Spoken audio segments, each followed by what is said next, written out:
Good evening, everyone. I'd like to call this Village Board meeting to order on Monday, October 1st, 2018, and ask you if you'd all please rise and join the Village Board in the Pledge of Allegiance.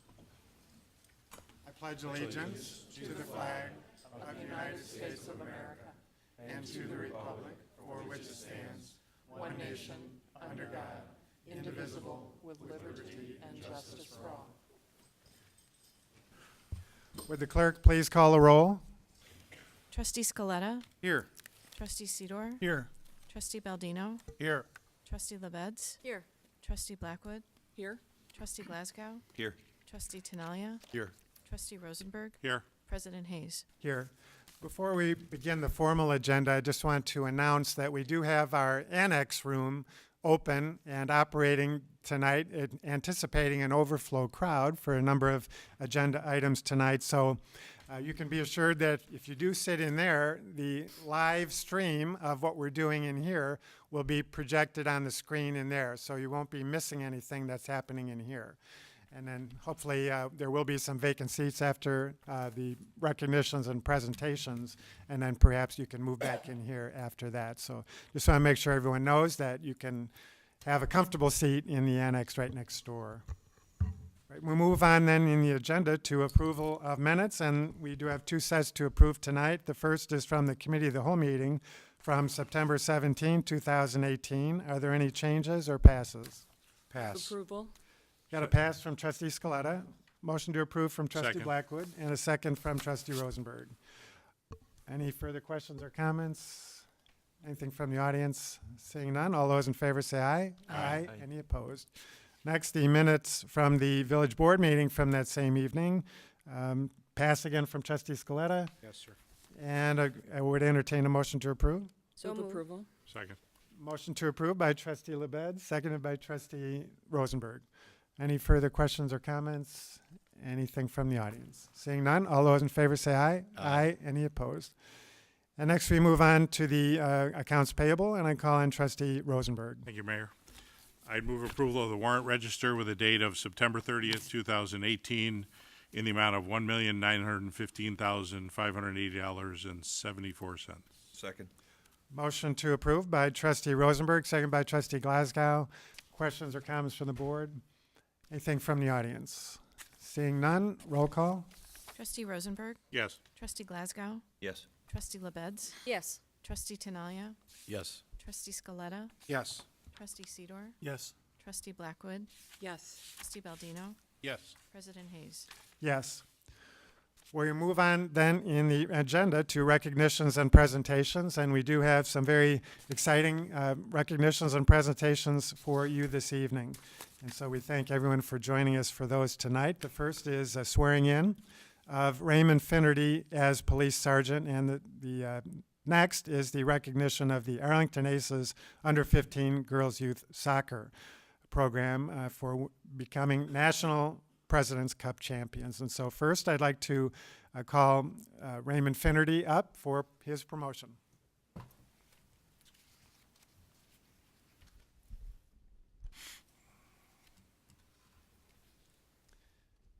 going to come over here.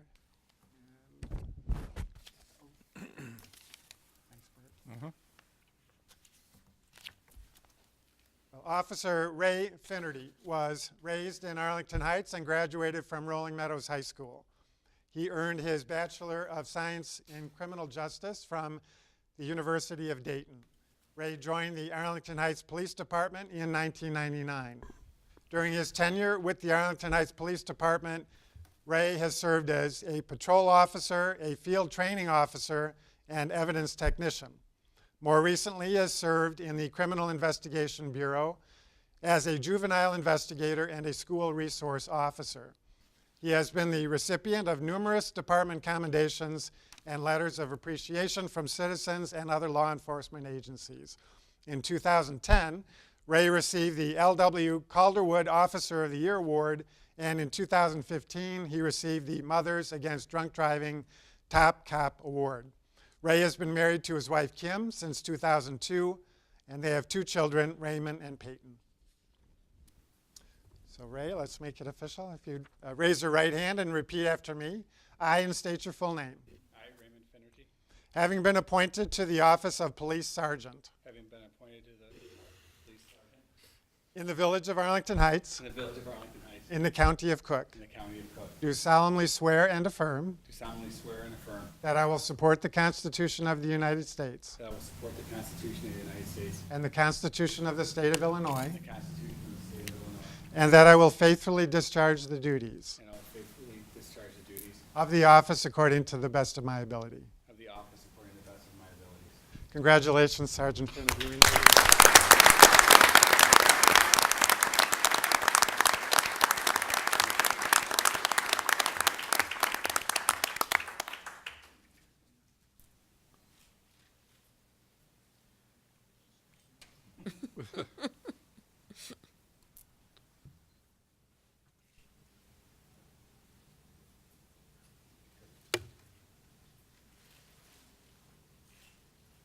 Oh, you want to stay up here? Ray, the floor is yours. Thank you very much for everyone that came out tonight. I didn't know I was going to have to say anything, but thank you for everyone coming, especially Mike Butler. Can I introduce your other family members? That's my wife Kim and my son Raymond and my daughter Peyton. Come on up.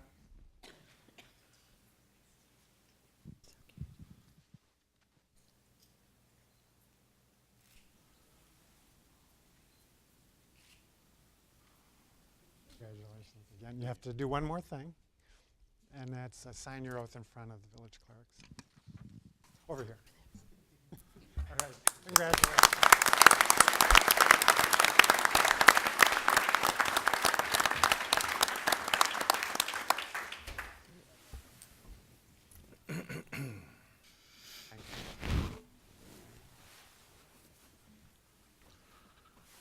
Well, next, we have a very exciting presentation here this evening. It's the Village of Arlington Heights Proclamation, recognizing our latest national champions here from the Village of Arlington Heights, and that's the Arlington Aces under-15 girls soccer youth soccer team. And so I know we've got a number of representatives from the Park District here, and the girls themselves and coaches. So I don't know, is there a spokesman here from the Park District or the team that wants to come forward? All right, there it is. You gotta bring the trophy up too, right? And who else do we have? Maybe with the camera, You want to bring the whole Bring team up up? the crew. Come on. Them all up here. Sure.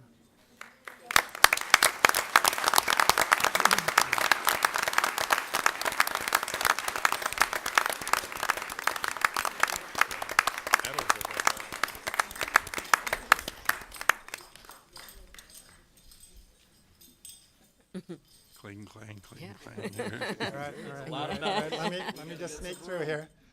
All right, I'm just going to read this proclamation, and I'll present it. Smell good. All right, whereas the Arlington Aces under-15 girls team has demonstrated commitment, dedication, sportsmanship, and teamwork on their journey from youth to teens in the Aces Soccer Club. And whereas the team entered the U.S. Youth Soccer National President's Cup Tournament in 2018, which had them playing in Illinois, Ohio, and Indiana. And whereas the Arlington Aces placed first in their group and won the Illinois President's Cup Championship. Whereas the team then moved on to the President's Cup Midwest Tournament in Westchester, Ohio. After a tie against the state champions from Missouri, the Aces were victorious in their remaining group games against state champions from Ohio and Wisconsin. The Aces had tough games in the semifinal and final, winning both games over teams from Iowa and Minnesota to become Midwest champs. Whereas the Arlington Aces then moved on to the National President's Cup Championship in Indiana. In their first game, the Aces suffered their first loss in the President's Cup play, but bounced back the next day, winning over a team from North Carolina. On the last day of group play, the Aces secured a victory over a team from Nevada and a spot in the championship game. In the finals, the Aces faced a rematch of their earlier defeat, but were victorious this time and won the U.S. Youth Soccer National President's Cup Championship. The first national championship soccer championship in the history of the Arlington Aces Soccer Club, which dates back all the way to 1978. Now, therefore, I, Thomas W. Hayes, Mayor of the Village of Arlington Heights, along with the Board of Trustees, do hereby offer official congratulations to the Aces girls team for their outstanding achievement. Congratulations.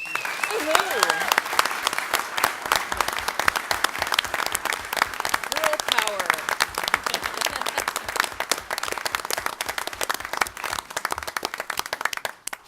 Nice job. Nice job. Congratulations.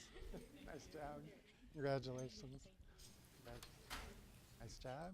Congratulations. Congratulations. Now, who's, yep, She must be the captain. can we squeeze in? Yeah, Tallest in the back here. Coach, why don't you hold on to this? Hey, you guys gotta go in 2 rows. It's too big. 2 rows. Half of you go in front and kneel. Put on the panoramic here. Perfect. Perfect. There you go. That's all right. Get some over there. Get everybody in there. Okay, look up here. Perfect. Okay, 1, 2, 3. 1, 2, 3. We'll post it, guys. You can Keep smiling, Matt. Yeah. Photos in. This day and age, you don't even need to. That's so funny.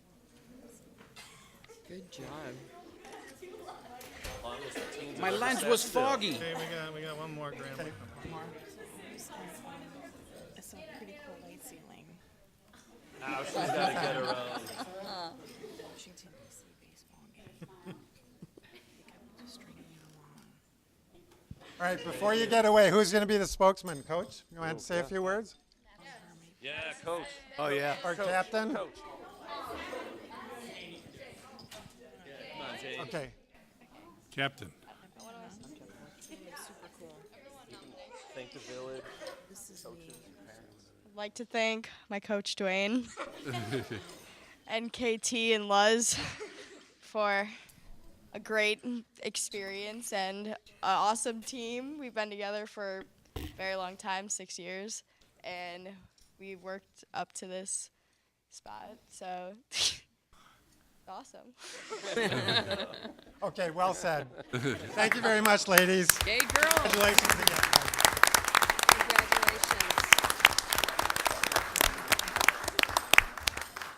Congratulations. Congratulations again.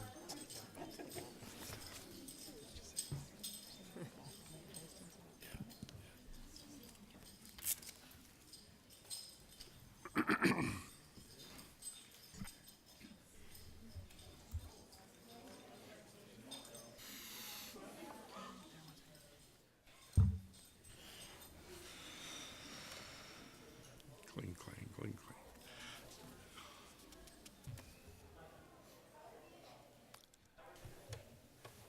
Okay, we'll move on in our agenda then to citizens to be heard.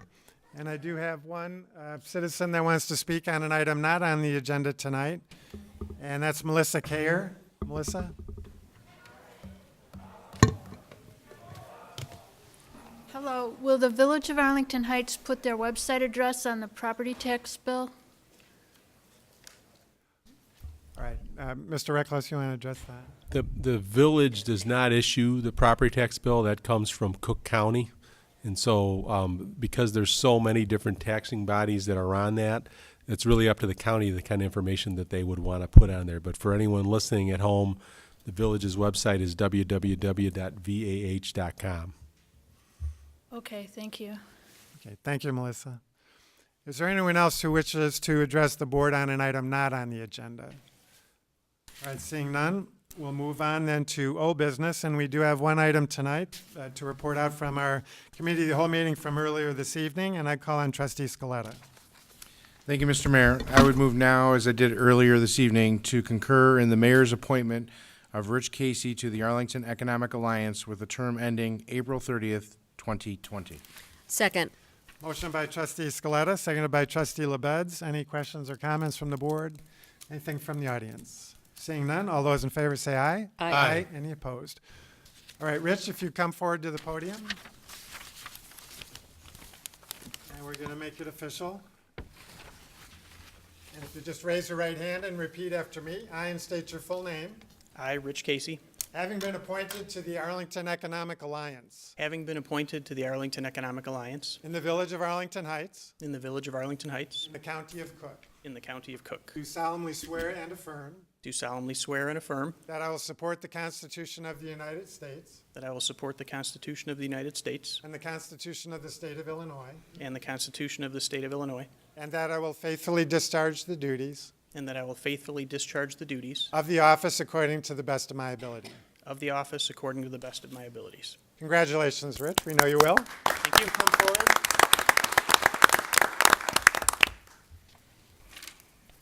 I'm going to need you to sign your oath with the village clerk, but also I would like to present you with this village logo pin, which all elected and appointed board members wear in the village of Arlington Heights as a representative of this community. So congratulations, and again, thank you for your willingness to serve. Thank you very much. Congratulations.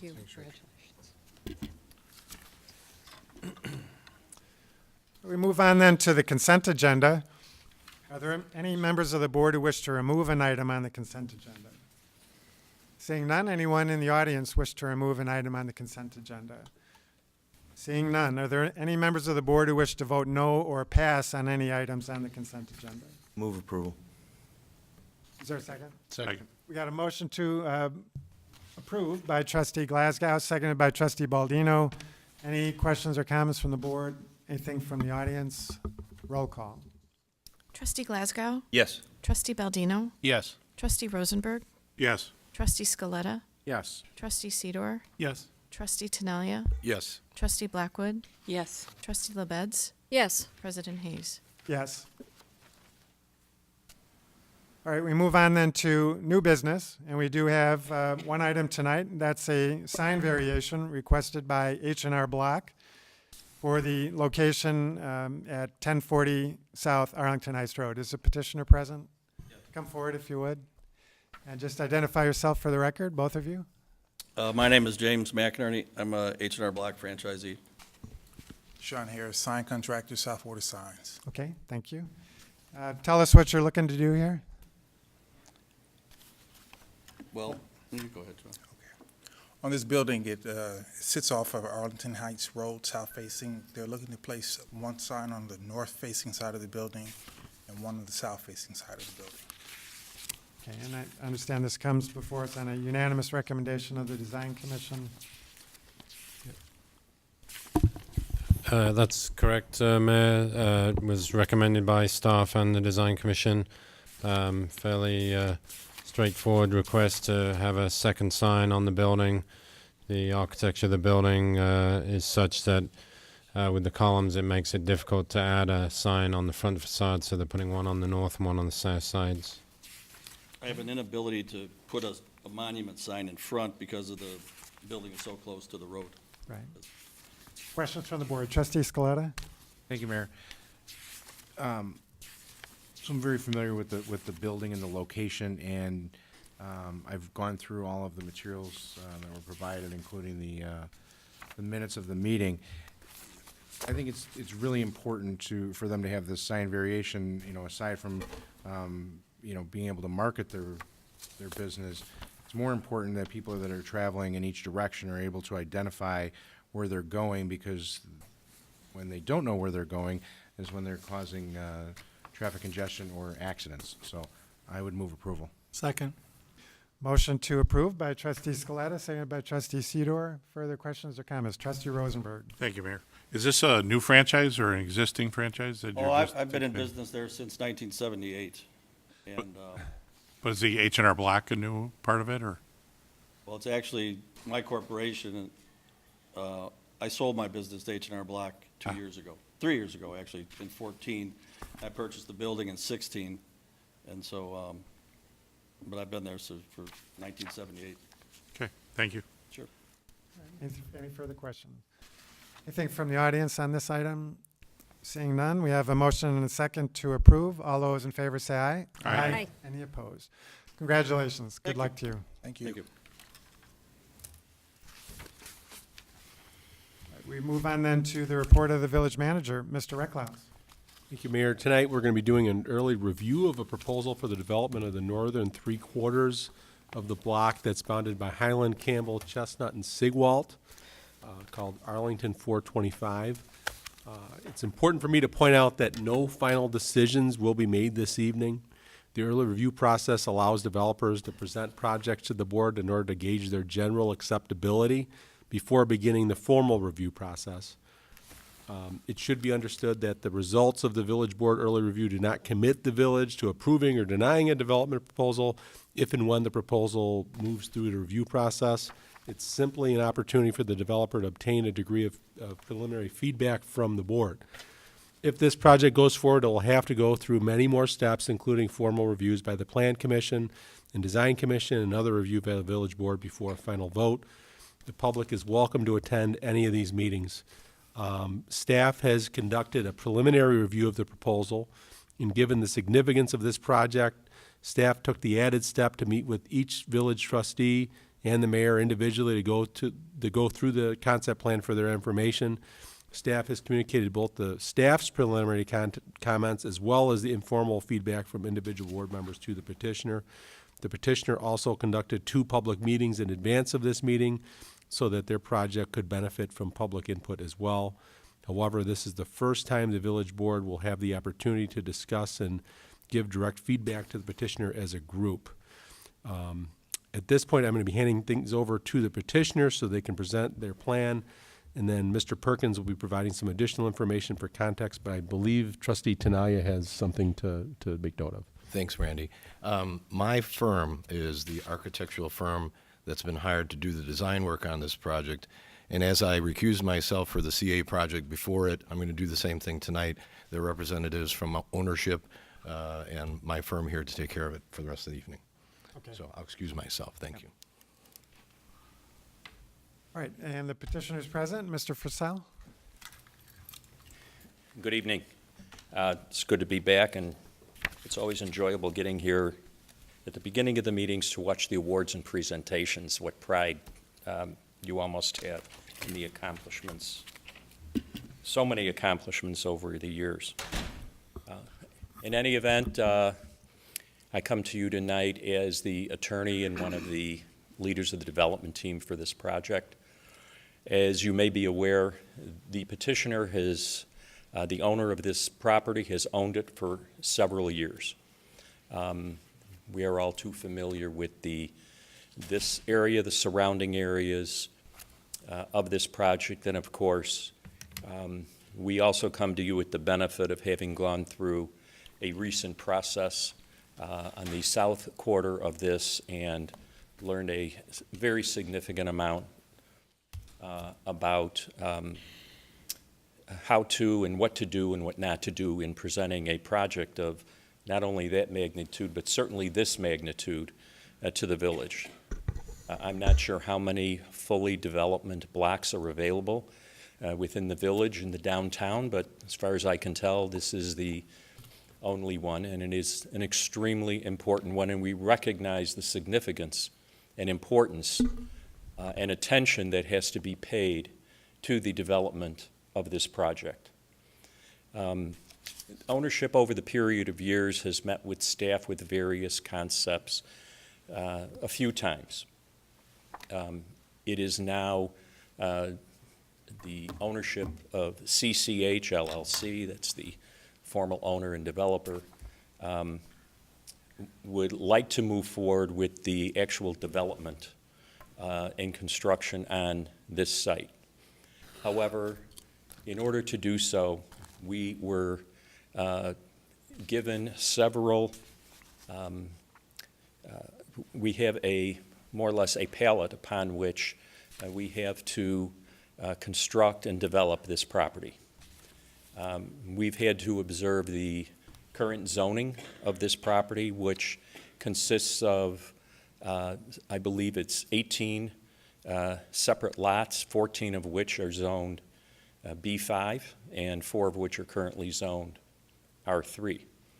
This site is shown on the village's master plan and downtown redevelopment plan as a B5 development, as most of it is currently zoned. So our charge has been to develop a project within the B5 zoning district. And we have also seen the proposed downtown development master plan, naming this parcel Block 425, and hence the name Arlington 425, in deference and respect of the fact that this is a very significant block within the city.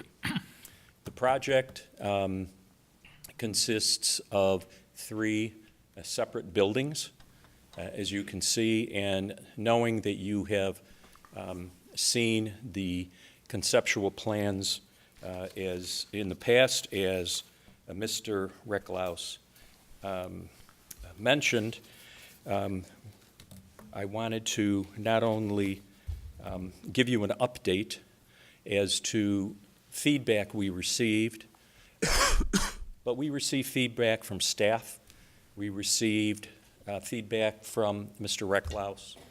And in anticipation of the importance of this, we felt it important that before we came to you for early review, we didn't know who to insult less, whether we go to the neighborhood first before we come for early review, or go first to the neighbors. So we felt that in order to hear and address some of the concerns and the comments that the neighbors had, we sent out invitations to 830 separate taxpayers. We went out, in some cases, well over 500 feet from the property. We do have a map if anybody would like to see it, and a list of everybody to whom a separate personal invitation was sent. We received back very few non-deliverables, so we know that a large number of people received the invitation. We also met with the head of the Chamber of Commerce, and he was kind enough to distribute the invitation to all the members of the Chambers of Commerce. On October 9th, we had an event where we made 2 presentations at 2 separate times of the day. Turned out to be a beautiful day, although it got a little windy. And in addition to that, we have already assembled what I call best-in-class team of consultants. We had a traffic consultant, our engineer, our landscape architect, certainly our architectural firm, and representative of ownership present. We made a short presentation, and most importantly, we listened. There were several stations set up, and many of the folks who were there gave comments.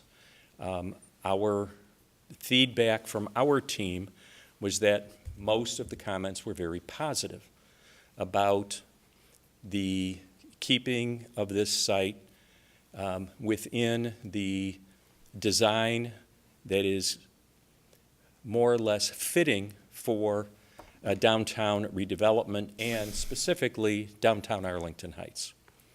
Of what I would call the most sensitive points that have been brought up over the past couple of years with regard to not only the downtown area, but this site specifically, parking, parking, parking.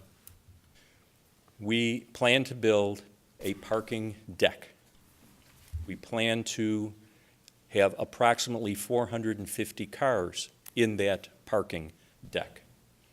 In addition to our building that is proposed along Chestnut, there will be underground parking for that building. So the overall parking would be in excess of 548 spots. We will, of course, have to reduce that for handicap and special parking areas within the garage. But even at the reduction, based on the village current code, we would be required to have 385 parking spaces for this project. We will have approximately 540, which is 40% more than code currently requires. It is more than 1.5 spots for each unit of this development. It is we are seeking, in addition to that, we have no density variance we are requesting. We have no height variance we are requesting from code. We certainly recognize that the master plan calls for 6 to 8 stories on this block, and the code calls for up to 140 feet, including whatever allowances or bonuses are given, and certainly due to the fact that we are building a 5.5 level parking deck, that accounts for most of the bonuses that we will be seeking. We did not want to inundate you with all of our landscape and hardscape plans, but we have some beautiful plans that are fitting with what is already downtown. I saw something on the website about the lighting, and that's downtown, that I think Charles, I don't know who posted it, but we proposed that for this site. We do have a courtyard. We will have, hope to have outdoor seating on the northeast corner of the site on the Campbell Building, where we hope to have a restaurant. As you can see, the 3 buildings are different, but contextually, we believe, compatible. Of course, one of the challenges of this site was the fact that the Vale Street garage is built up to our property line, across and over Highland Avenue. So we found that basically about the only thing we could build in that area would be a parking deck. 3 of the residential R3 lots are abut the existing Vale Street parking deck and are virtually unmarketable for single-family residential because they would have no front yard or no frontage on Highland because the parking deck is there. That is why it is very consistent that we would include those 3 lots in the B5 zoning. 1 lot that's R3 abuts Chestnut, all the way the southernmost lot, which either has very little or none of the improvements on that portion, but that to square the lot off, we also believe that should be B5. Loading and unloading has always been a concern. So we have employed a property manager to give us advice, loading, unloading, garbage removal, move-ins. As you can see on Chestnut, we have a lengthy loading area. We do not want to create any double parking or traffic issues along Chestnut, which is already a narrow street. So that is the brownish loading area that you see. Let's see if I can get this to work.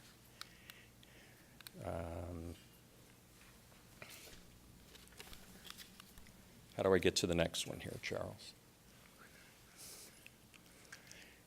This is, in fact, the overall site plan of the project, which is currently in black and white, but we would color it. What we did do on this plan is you can see that a majority of the, in fact, all of the access to the parking deck will be off of Highland. There will be no access to the parking deck other than a right out onto Chestnut going north from Chestnut.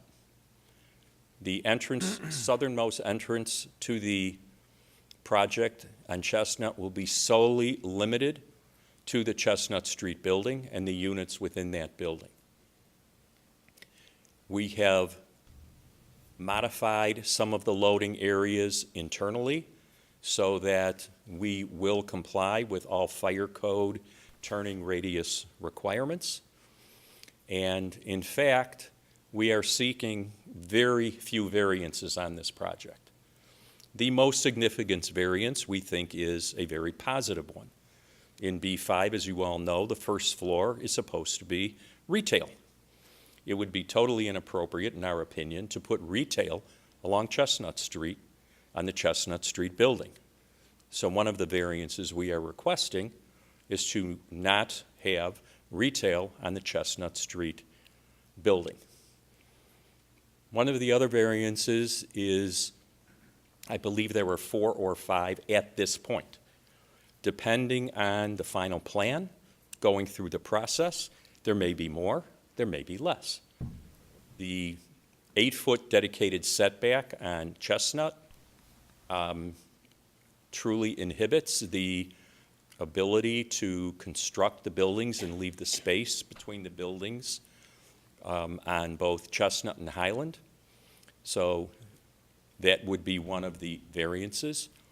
And as you can see, the parking, existing parking garage or deck and our parking deck, we would like to square off at the south end, which would require a variance for the rear yard setback at the southernmost portion of the Highland Avenue area. Those are basically the type of variances we are talking about here. They're not 15 or 20. There's 4, maybe 5. We have conducted a market study. We have conducted a traffic study in anticipation of being able to move this project forward. We have taken great care and concern to move the tallest building furthest away from any of the residents at the project. And that would be the 6 stories above the parking garage, the parking deck on Highland, the top floor of which would be an amenities floor, which could, if we find the right operator, provide a restaurant, if at all possible, with the views that will be unlike any you will see anywhere in the northwest suburbs. I think you all might have been at the top of the One Arlington building, which is taller than this one would be by 2 or 3 stories, but the views are just spectacular. Mr. Fursell, can you go back to the first slide, the rendering of the overall project, while you're describing this, if you could, for the benefit of us and those in the audience and those at home, explain which buildings you're talking about, how tall they're going to be, yes, and where is this proposed restaurant in this rendering? The Chestnut building is here, okay? And that building is 5 stories on Chestnut. 1, 2, 3, 4, 5. If you go to the interior side, where this area is, where there are dormers, there are 5 units that make up a 6th floor on the interior side. The existing parking deck is over here, okay? Our parking deck would, it's over here is the village deck. Our parking deck would abut it and go right up to it. And then the floors above would be the residential floors.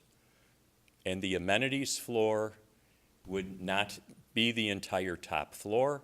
This would be, if we were to put a restaurant up here, an outdoor dining area, or even if we don't put one up there, an outdoor area for the residents to congregate and maybe barbecue or have other type of amenities. We would have a health club type facility on the top floor. We would have meeting spaces, perhaps a kitchen, etc. We will have well, I'll get into that on the next slide. This Campbell Street building is 8 stories, as is the building directly to the east and the building directly to the northeast That's an 8-story building. The building across here is currently 5 stories. We propose retail on the first floor. Can you go to the next rendering for me, Charles? There we go. So along here, you can see where I mentioned the variance to have the 2 garage ends meet, where we would not have a 20-foot set or 30-foot setback here. It would be approximately 13 and a half feet. This entire area in here, it is a lot wider than it looks, as you'll be able to see. And here is the right out onto Chestnut, which is the only exit out of here that you can access from the garage area to minimize the traffic on Chestnut, and it would be only in this area. As you may know, CCH also owns the parcel on this corner. The access into this building and the parking area under it, ingress and egress, would be right here. We propose setting back the existing curb to create these, I believe there are 7 parking spaces along Chestnut, and this would be our loading and unloading area for our ever-present Amazon trucks, mail delivery, or simply people getting in and out of their cars or automobiles going into this building. This rounded piece here is more or less a ramp, because to get into this building it will have to be elevated, and so this is an access ramp to get up. The configuration of this ramp has not yet been finalized and is certainly subject to review and comment. So that is these are the 3 separate buildings. This one, as you can obviously tell, is a little more modernistic with the glass curtain walls here, which is very, very significant for people who want to have a more modern or finish or look to the building in which they live. We have kept in mind that this is a transit-oriented area. Many, many people take the train, and we truly believe that there will be a lot of people, singles, young singles hopefully, living in here who will want a more upscale, modern type finish. The Campbell Street building, I believe this has 172 units in this building on 8 floors. As you can see, is our, what we call our transitional building. And as you look at the various buildings in the downtown, I believe you'll see that the architecture, can you go to the next rendering for me, Charles? Is very much, I think there's one more, if I'm not mistaken. There you go. This is the Highland building with the retail on the first floor. Hopefully this area would be the restaurant. And we show, I'm not the Highland, the Campbell building, my apologies. The Highland building is here. The existing parking deck is here. Our garage is here, and ours would be right next to it. And as you can see, we would blend all of the architecture in to be very consistent and natural with what is currently there. Okay. So as to this building, you can see, we believe the architecture on this building is just truly outstanding and has a great look to it. And finally, let's go back one if we can, Charles. The building on Chestnut. Building on Chestnut, we put pitched roof on. We wanted this one to be a much more traditional building to fit in with the neighborhood to the west, but still observe the B5 zoning classification in which this building exists. So rather than go up, 8 stories or anything like that, We added the height to this building, and we believe we reduced the height to this building. Now, we believe that tonight is an early review. Nothing here is carved in stone, pardon the pun. Nothing here isn't subject to review, comment, and change. We very much want to work with the staff, with the neighbors, to satisfy and address concerns. We have set up a website. We invite people to comment on that website, ask questions, which that has already happened. We intend to keep our communications open and be transparent, while yet understanding that this is an extremely costly and expensive proposition, and even the process of going through our entitlement already has been and will continue to be quite costly. So before we even go further, we have asked, and that's why we're here for early review, to elicit any comments you have. Hopefully, we have addressed some of the comments about the setbacks, about this building here providing more loading. Now keep in mind that all of the move-ins, move-outs, trash will take place within the garage or within the buildings. There will be no move-in and move-out on Highland, Campbell, or Chestnut. We want to make that very, very clear. This will not initially be a public parking garage. By the way, you can see right here is a crossover. So the residents in this Campbell building will have on the third floor cross over into the parking garage, so they will never have to go outside to reach their automobile.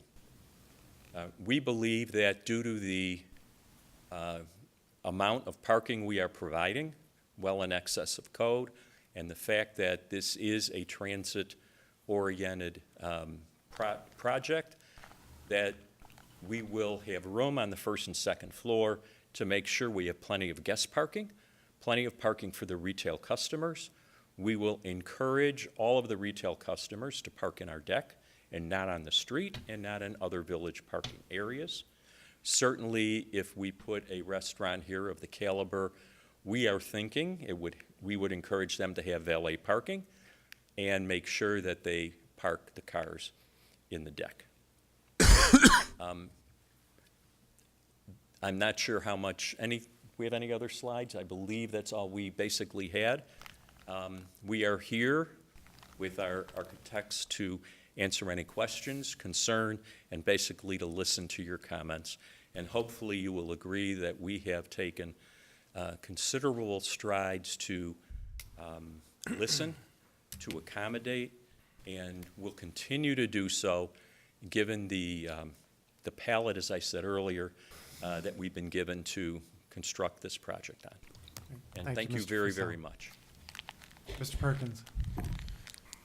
Thank you. Very briefly, I'll just go over some of the zoning actions that would be necessary. If and when the developer submits, they will need to submit for a plan unit development. They would need to rezone 4 parcels. This exhibit shows the 4 properties in yellow here are currently zoned R3. The remainder of the site is zoned B5, so they would need to rezone these 4 lots to the B5 zoning category. There are a couple of variations that we've identified. The main one being not providing commercial on the first floor on the Chestnut building.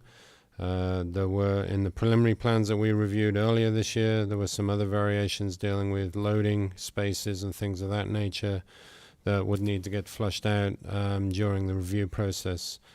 The comprehensive plan that we have shows the entire property to be a mixed use, which translates to the B5 zoning district.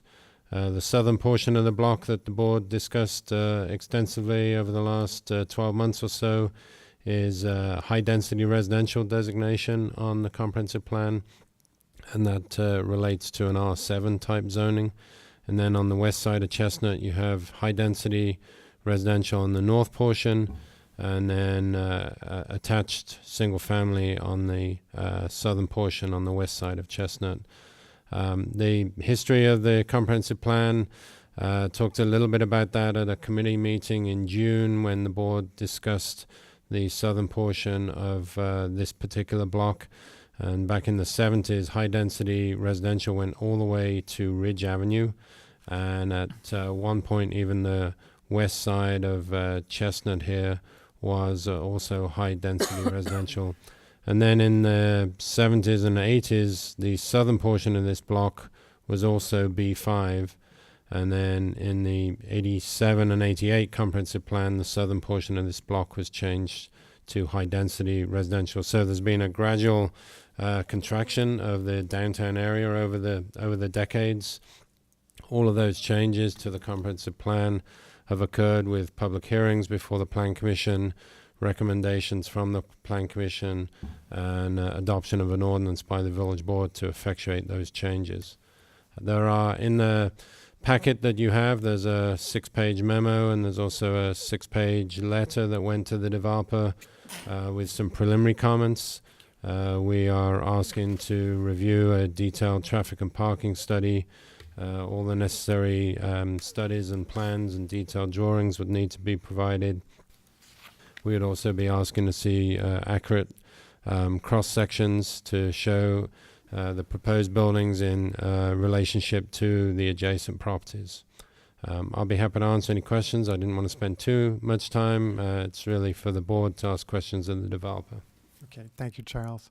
Well, just to remind everyone that this is early review, and so this is, again, an opportunity for the board to provide initial input to the developer and the team in terms of their initial thoughts on this proposal. And so we're not committing to this project one way or the other. And there's still a long, long way to go before this project even gets to the staff with formal plans, and then to the Plan Commission for a formal hearing, and then back to this village board for a public hearing. And so the audience, the community, will have plenty of opportunities over the course of that process to weigh in and provide their input. I very much appreciate the efforts of the developer to already provide the residents and the community an opportunity to provide input through the neighborhood meetings, and in being open and accessible on an individual basis as well. And so I think we very much appreciate their willingness to go above and beyond in terms of their willingness to work with everyone, all the stakeholders, as this project moves forward. Just in terms of my initial reaction, when I first saw the plans for this, I said, wow, that's big, that's huge. And you might think that's meant in a negative way, but it was really meant in a positive way, at least in my mind. Because I also said, wow, that's big and bold and exciting for the village of Arlington Heights. And so I think it's great that we've got a first-class, high-quality development team and proposed development that's interested in investing millions of dollars in this community in this very exciting project. And so I'm very enthused about what I've seen so far. Some of the unique things that are in this development, I think, were going to be very attractive. And so I would encourage the developer to do all they can to try to put a restaurant on top of the larger building. I think that would make this project very, very unique and be an additional draw to our downtown area and provide, again, something unique. We've got so many different unique businesses and restaurants in Arlington Heights, and that would just provide such a great complement to what we already have. And so I understand there's some challenges involved with that. Obviously, we've got to get somebody interested in it, but I would very much encourage you to continue to pursue that. That would be very favorable in terms of my mind in voting for this development going forward. So those are just my initial thoughts. I know we've got a long way to go, and the board will certainly have some additional questions this evening and going forward as well. So let me turn it over to them. Who wants to go first? Trustee LaBedz. I'll start. Thank you. Thank you very much for the presentation, Mr. Purcell. I do have a number of questions, some of which are to you and some to staff. I'll try not to jump around too much. You know, I also had the wow when I first saw it, and I do want to say I also attended one of the neighborhood meetings on the Sunday afternoon that was so windy, just to get a feel for the presentation and maybe what I might hear from people that attended. And so that was a very interesting, appreciate that you took the time to have 2 sessions to help at least have more people attend if they were available that particular day. I will say one of the things, I realize that we're talking about B5, the Chestnut building, I'd prefer if it were a little lower, you know, more along the 4-story height to it. I mean, I like the design idea of it, but I would, given its proximity across the street from single-family homes, my preference is a lower building there. I understand, though, that we're talking B5. So that's one thing that I wanted to mention. I was really glad to hear what you were talking about the parking and incorporating enough space so that there would be room for guests and for people who would be at the commercial or the proposed restaurant site, so as not to put additional strain on the Village's Vale garage and the surrounding street parking, on-street parking. So I do really appreciate that. Let's see, I did that. The loading and delivery, I need some more clarification, and part of it is I want to understand the traffic circulation and the interior, because it's kind of hard to tell from this view. So if you wouldn't mind. So Certainly. So the proposal is that's in and out on Highland to get to the garage or the parking deck. At 2 locations. The first would be at the northern end. It would come in off of Highland, make an immediate left turn into the parking garage at that location. The drive around, if you keep going to the west, is basically for interior drop-offs. The front or the entry area to the apartments in the Campbell building will be interior, so we do have drop-offs, loading zones in front of that building, and the same around on the Highland building in the shaded area there. That is, so those are some of the amenities. I could have brought all of our streetscape plans. They're designed. I mean, they're tremendous. But one thing I wanted to, your question is a very, very good one, because we worked with KLOA, our parking and traffic consultants, and we also looked at the village plan, and there are 2 entrances off of Highland, one on the north and one coming in from the south. And what we would be requesting is there are, as you may know, 6 separate columns within that hold up the Vale Street garage. And between the 2nd and 3rd column, the wall is easily removable. It would take up 3 of the parking spots that currently are in it's not in the Highland garage, but it's street level. As you know, there are parking spots on the west, and it would we would go through 3 of those and directly up a ramp or down into our parking deck. So we would have capacity in and out at both ends, on and off of Highland Avenue. We need to have fire truck access onto in and out onto Campbell, onto Chestnut. So the right out, if you come in from the east on the northernmost entry, you go around our a roundabout, and you go straight out to the west and head north.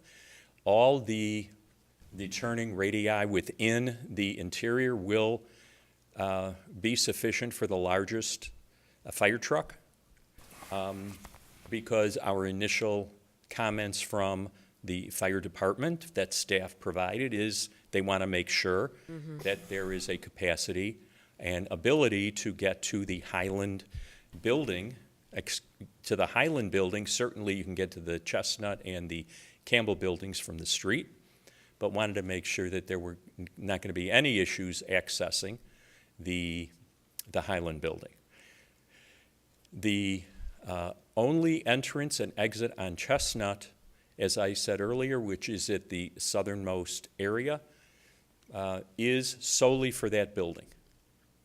And so the amount of traffic coming down Sigwalt or coming south on Chestnut to enter into that building will be through that one access point. We have tried many configurations to see if there was an alternate way to locate that area for ingress and egress on the south into Chestnut. And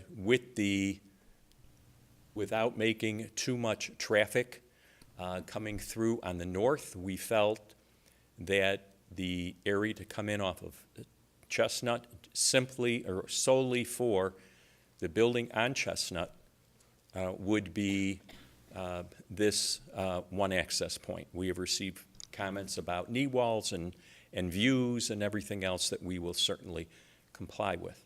Okay, so there will be, because you talked earlier about the loading and delivery along Chestnut, that area Correct. that was sort of orangey on the street. So that's specifically for the Chestnut building. There will be package delivery Absolutely. for each building, and that's what you're now 100% for describing. both the Highland building as well as the Campbell Street That's building. on the interior Very part significant amount. There will be no parking in that circle area. That's Right. all going to be drop-offs, deliveries, pickups, and other necessary amenities in those areas. So there won't be drop-offs on Campbell, No. for example, for the We are Campbell not building. kind of, well, the Campbell is going to be retail. Well, So right, you won't be able to get into the apartment area off of Campbell. We do not contemplate, unless I'm mistaken, access into the apartment building to the apartments off of Campbell from the street. We're going to have that retail. If there is, we do not anticipate it will be used nearly as much as the area on the interior around in the circular area, which is going to be. I didn't bring that depiction, but that elevation, which we will have as we go through the process, you will be able to see exactly what we're talking about for loading, unloading, drop-offs, and the like there. Will, out of curiosity, will each building have its own maybe on-site management or concierge or something like that? Or Right now, we are planning to construct this as one project with one owner. There is always a possibility that someone will come in and make us an offer we can't refuse to buy one, two, or three of the buildings. In such a case, we would create covenants, restrictions, specifically designating cross easements for the usage of the entire property. For parking, certainly we would have to have parking easements and a maintenance liability or responsibility for the Campbell building to use the Highland Avenue parking area. To my surprise, and to the surprise of our team, we had several inquiries about why aren't you building condominiums here? And so one of our, it is not currently contemplated, but if we were to do any building as condominiums, it would certainly be the Chestnut Street building. There were a lot of people my age and younger, and a few even older, who expressed an interest in ownership. And so we are studying that now, which would require those units to be bigger. So that building will likely be constructed so it can be more easily converted, or condos from the outset. The timeline to build this project, as you might imagine, is quite lengthy, and because of the cost of the parking deck is so enormous, it's highly improbable that we will be able to finance this project without building both the Highland and the Campbell buildings either simultaneously or very, very close together. Okay, so Chestnut, a lot can happen in 2 or 3 years as to the demand and what actually happens And in for that building. staff, that if they decide to go to condo at a later date, it has to come through a process, or what? I'm not sure about condo conversion type things, apartment to condo conversion. Only if there was a condition specific to this PUD, which we have done in some other situations, such as Arlington Downs. We've said if that at some future date the developer wishes to convert to condominium, then they have to come back to the village and amend their plan, for the main reason that the parking demand is a little bit different from what we've seen in condominiums versus apartments. So a lot depends on what the final configuration of this is when we do a detailed analysis of the parking to determine whether the Campbell building has enough parking as an apartment building and a condominium, or just as an apartment building. Okay, thank you. I have a few other questions, and one has to do, speaking of traffic, but along Highland, and it's really a concern. I know it's a concern of people who are around there, and myself as someone who drives through there, is those intersections at Highland and Campbell and Highland and Sigwald. Those are kind of dangerous, and I don't know if that's shown in terms of actual police accident numbers, but certainly just as a driver, I do find it hard sometimes to see cars coming and going depending on if I'm on Highland or to turn onto there. So that's something I assume will be looked at.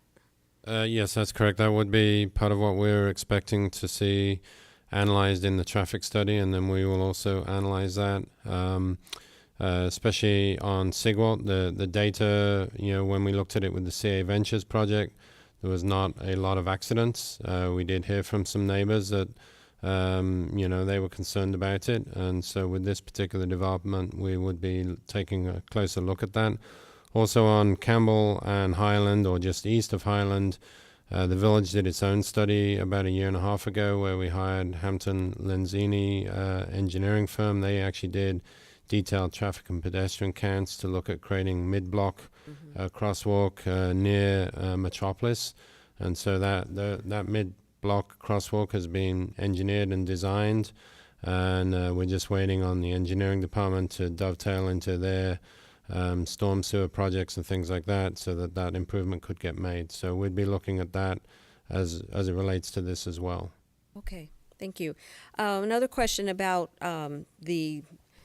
with the parking deck so close to the Arvale garage, is there any concerns about, on the village's point of view, maintenance for the Vale garage, upkeep, that sort of thing?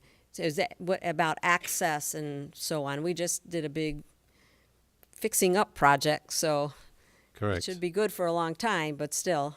So that we will have a series. We have already issued in a letter earlier this year to the developer some questions about how their garage will be structurally constructed to make sure it doesn't undermine our garage. They have requested certain drawings from us that we're in discussions about how we can provide that information to them so they can engineer their garage correctly. So that's the structural and construction part of it. And we will be looking for a structural review of of our garage and their plans and things like that. Then the second phase of it will be how can we maintain our garage and how can they maintain their garage when they're right next to each other. So that we haven't really had a big dialogue on that yet, but that will take place. Okay, good. And then speaking of the Highland building specifically, though I'm not as fond as maybe other people might be of the big window walls, but be that as it may, my concern is reflectivity. When the sun's going down in the west, what is there to prevent those windows reflecting to the west and being kind of blinding to people who are in houses or people who are on the street, so on? That's a very good question. First of all, the glass will be non-reflective. We have received that comment both from staff. We were relayed that comment from some of the board interviews as well as members of the public. Keep in mind that although it looks like a little dollhouse here, that glass area doesn't start until you're above what we propose would be the Chestnut Street building, which is up quite high. But it will be anti-glare glass. We're very sensitive to light reflecting off of that glass. Kelly, you want to add anything to? It's Kelly Brookbauer from Tinaglia Architects. Maybe you want to comment on that. Yeah, you know what, we want, when we designed the building to have the glass elements, we just want it to sort of softly reflect the sky. It's not going to be anything that's highly reflective or impeding to the neighbors. Okay, well, that's good, because I know I wouldn't want that personally. Then is another question that I have. I think maybe staff might be better, Charles, if you would. And I have heard over the last few years concerns about the electrical grid and brownouts and so on in that area. Can you talk about what's happening now with the electrical service? Yes, Trustee LaBedz, we have had a couple of meetings with Commonwealth Edison early on, not necessarily relative to this development, but more relative to the proposed CA Ventures site. They have two main feeds that feed downtown Arlington Heights. They did indicate that one of those feeds is, at or close to capacity. We did talk to them about potential additional development on this block and several other sites downtown, and they have another feed that they can connect to that would provide redundant service, and they indicated if and when any development is ready to go, they will be able to provide sufficient energy to the site. And so once we get detailed plans, then they would have to be submitted to Commonwealth Edison so that they can be prepared to make those changes. So there's a feed coming from the west, goes through into Rolling Meadows, is what they told us, that currently does not feed our downtown, that they could quite easily connect to. Okay, so that would also help ease the surrounding properties too, who say that they experience problems. Potentially. They did provide us with a report on, perceived brownouts, as they were called, and they call them something different due to the technology that they have automatic transfer switches now, so people might see a flicker when there's a change and it goes from one circuit to another, but they don't call it an actual brownout, is what they told us. Okay. So they did provide a report for the last couple of years on. And there were, I believe, I don't have the summary with me, but I believe there were a handful over the last couple of years. Okay, thank you. And I just have one last comment, and I want to thank you for your commitment to providing affordable housing in this project. You heard us loud and clear, and you've also said that you're committed to providing affordable units.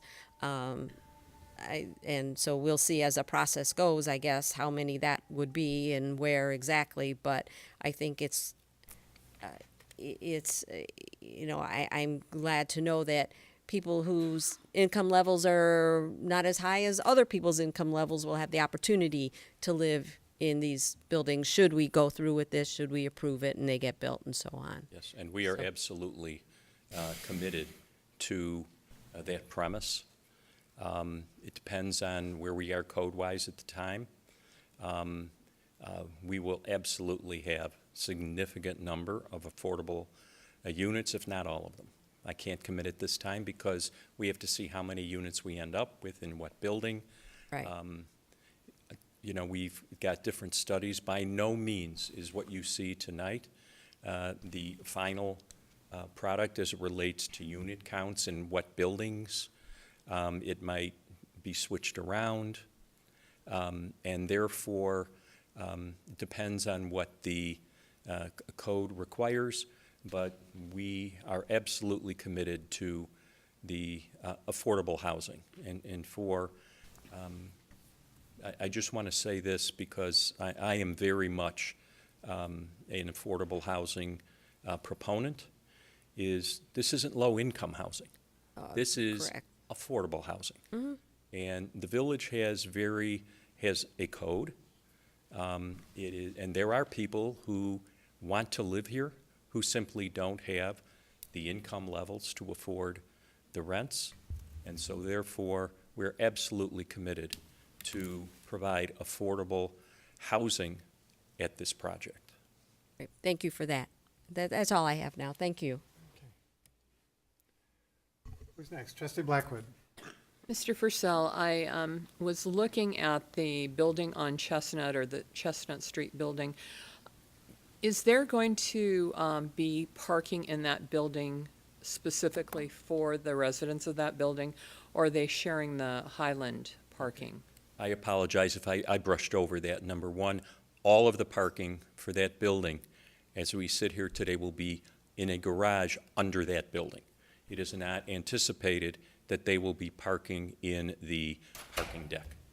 Okay. The design, as you can see, this is the lower level parking plan for that building. It provides more than sufficient parking for the number of units that we are providing in the same scale as I previously mentioned.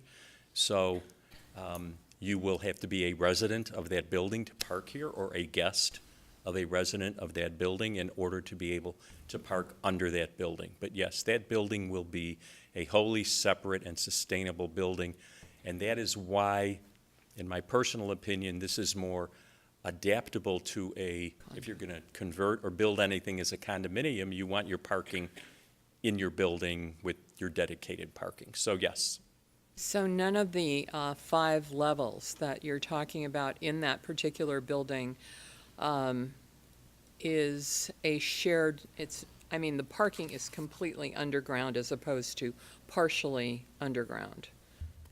I'm trying to determine if any, like the bottom level of that particular building, is that all apartments or condos, whatever it may be? The parking is all underground, totally underground. Yes. Is there a portion of that parking on Chestnut that is above grade? No. 100% underground. Okay.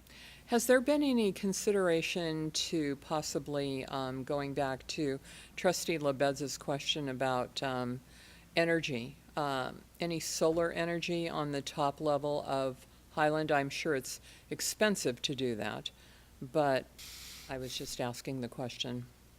Well, let me answer that and comment on Trustee LaBed's comment. First of all, we have interviewed 2 very, very top-of-the-line, high-end general contractors, because we recognize that there are significant issues that we just can't go plan a project, then hire a general contractor that says this doesn't work. So we are hiring a general contractor, both of whom have worked within the village many times, and they will be addressing not only the garage and the structure of maintaining the integrity of the existing village garage, but ours as well. The worst thing that could happen is that we have a problem where you have units on top of a parking garage. So that is an extremely important concern to us, and we are addressing it right now. The second is we will not build a project unless we are completely confident we will have adequate electrical service to the project. Our general contractors both have experience with ComEd.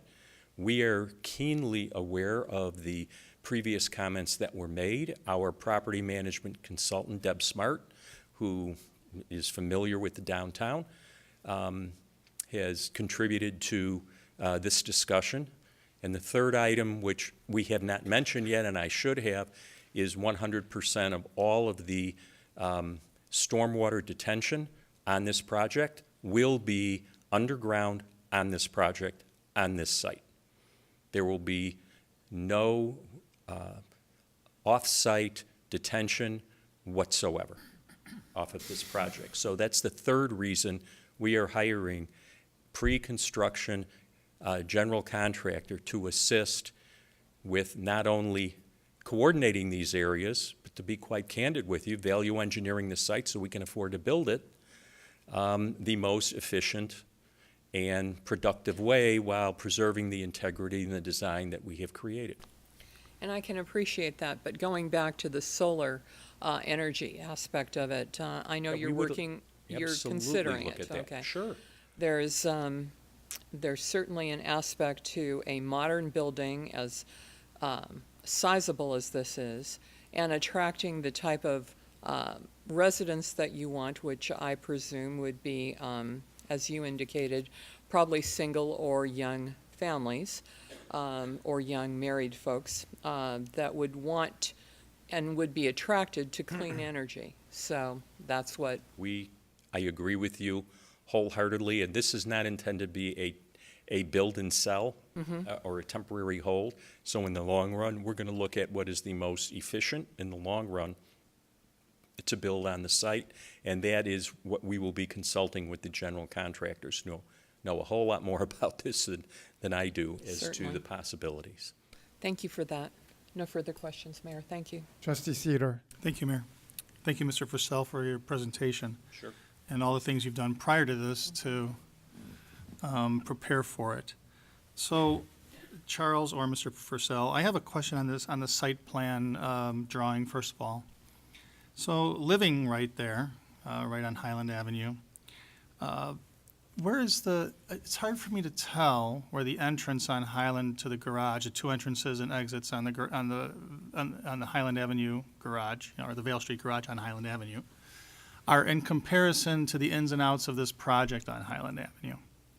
So perhaps with further drawings, in future drawings, I would like to see, because I can imagine a kind of a, if they're right across from each other, if they're staggered. You understand what I'm saying, Charles? Yes, Trustee Sidor, the entrance to the Vale garage is right here at the north. And So it's almost directly across from their entrance? And the entrance to their garage, you come in here and at this Okay. location. So that is one of the things that we asked early on to make sure the traffic consultant analyzed that intersection, because you have a lot of turning movements coming into our garage and out Yep. of our garage and into their site and then into their garage. So we want to have that really studied carefully to make sure that that ingress egress works efficiently and won't cause further issues. And on the south end? Same thing. On the south end, what they're proposing is right about here.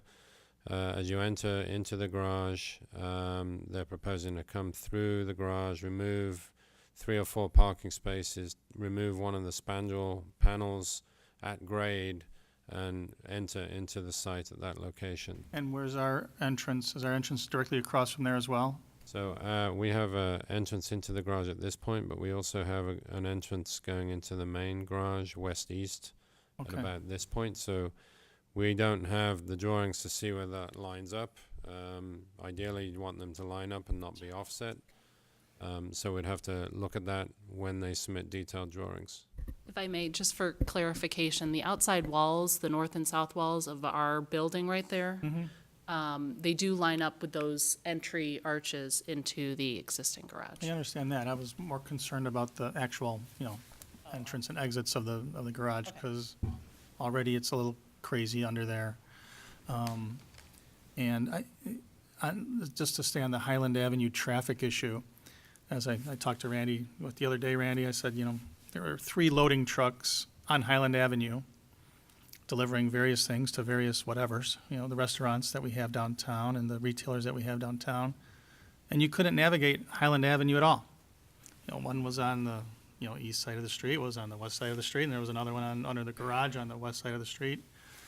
And we as a village, and Charles, you as a award-winning planner, you're gonna have to step up if this project goes through, because this is gonna be a mess on Highland, and it's gonna, just because of the traffic, and if we're gonna have retail on Campbell, I know they're gonna have their little deliveries, coming through in the Circle Drive, but it's just, we really have to think this through as far as truck traffic is concerned, and parking, and, the Cisco trucks, and the beer trucks, and the wine trucks, and all the things that go along with having a rooftop restaurant and a corner restaurant, and, just that Highland Avenue is gonna be a tough thing to negotiate, and I fear for safety and traffic volume.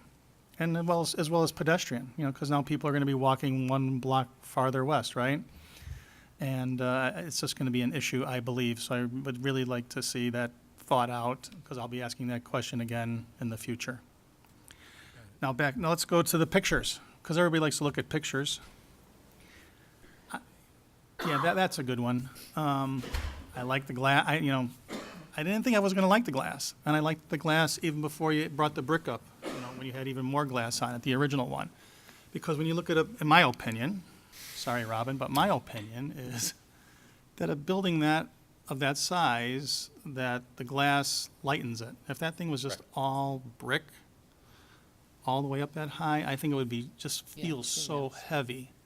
So I like the addition of the glass. If nothing else, it'll, in my opinion, it appeared light to me. The Campbell Street building, in my opinion, almost mirrors the Campbell Street building across the street. I don't really have much of an issue with that. The Chestnut building, I know that there's some of us that might like it a little bit lower. The pitched roof is okay. I can see it transitioning towards the residential on the west side, but I'm really anxious to hear what the residents, I've read all the comments, but I want to hear from the residents that take the time to show up and tell us what they think about the Chestnut building. As do we. I think it's, as the mayor says, I think it's an exciting project. I think this can handle it. We can handle it over here if done correctly, and it sounds like you're taking every step to do it correctly. Again, this is all preliminary, but I think this helps us push ahead of Mount Prospect, a little bit, right? We talked earlier today in the committee of the whole. I like it, and I just think it'll be differentiate us from another town, from the towns all up and down the railroad corridor. Again, I think staff is going to be as important part of this project and making it work properly as far as safety, intersections that were brought up, pedestrian traffic, parking, unloading, loading. I like to see areas that say no loading zone. You can't stop here. The trucks stop wherever they can, whenever they can. And I know we've been talking about that for a long time, about almost 4 years that I've lived on, in the Metropolis Place lofts. So with that said, those are my initial feelings about it. And I'll just leave it there. Thank you. Thank you, Mayor. Trustee Baldino. Thank you, Mayor. Yeah, I had the exact same initial reaction as Mayor Hayes when I first saw it. I said, wow.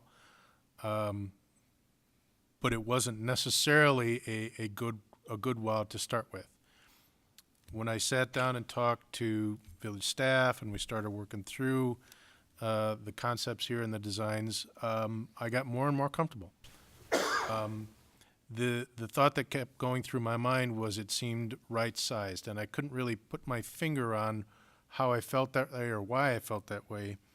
And it came to me tonight, the lack of requests for variances is really telling for me that this fits this property, and it's a good, well thought out design. I am a little bit uncomfortable with the number of stories on Chestnut, but I am very encouraged. We don't have numbers yet. Very encouraged about the commitment to the affordable housing. If we had the number of units that we're talking about here, how many units does that work out to be? Do we know? It's going to be somewhere around 30, right? It's 15%, 54. 54. Okay, that's a lot. And so, if we get anywhere close to that, I think that would be absolutely phenomenal. I am encouraged by the discussion about solar and the stormwater detention. I am, at this point, supportive and excited about this project, and I'm really excited to see it move forward. Thank you very much. Trustee Rosenberg.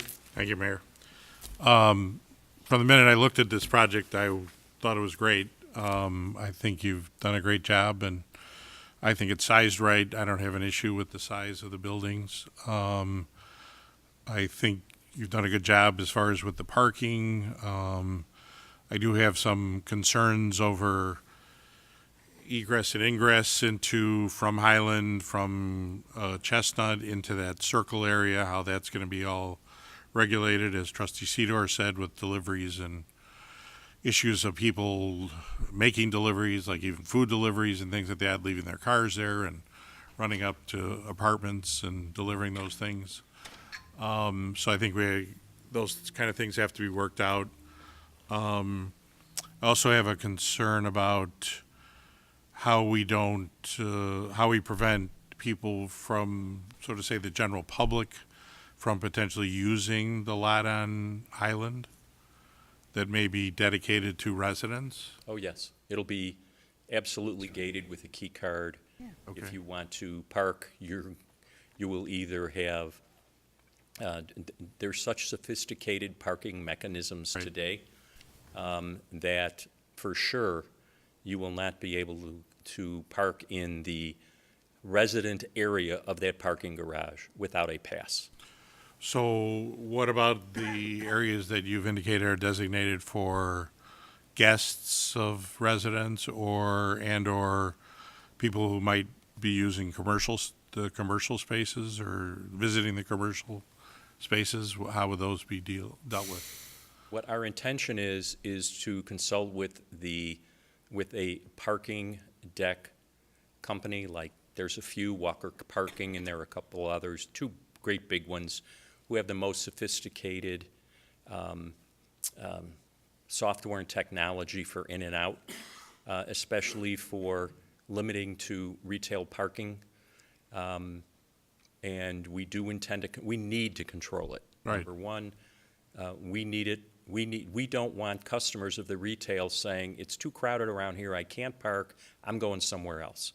I've heard that complaint many times about the downtown, and that can't happen to our retailers. So we absolutely must make that available. Certainly for guests, it will be a lot easier. There may be a code that the owner gives them to be able to get into that garage or something of that nature. But we have every intention of controlling that parking. But for sure, the residents will have an area that only they will be able to park and make sure every one of them has a parking spot. Great. I, along with the mayor, agree with as far as trying to get restaurants. I think if we can get the restaurant also on Campbell as well as the one on the upper deck, that would be great. I think it would be a great added attraction to the downtown, so that would be a good thing. Charles, can you put up that diagram with the circle area in the center there? There you go. So I think at one time there was talk about the possibility of making Highland one-way. Was that something that was considered, or? It wasn't considered to us. No. We have no preconceived notions about what is or is not necessary. The reason we put the southernmost access point in is, I happen to agree that there's going to be a tremendous amount of parking and traffic on Campbell, tremendous amount.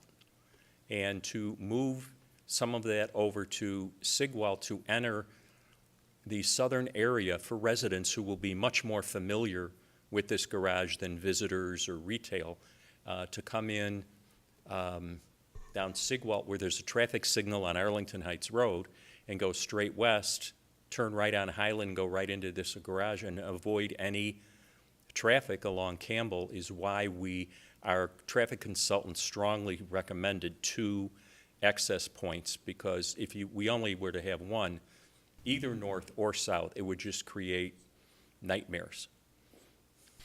And then, so I don't know if Charles, as part of that whole parking study program, we would think about that. I don't know if it's something even feasible or not, but maybe it's something to think about. So, from the standpoint of Chestnut, so it'll be left in, and as well as it'll be right in, right out, or it'll be left in. The southernmost, it's full access. Full access. Okay. Yes. Both ways. Okay.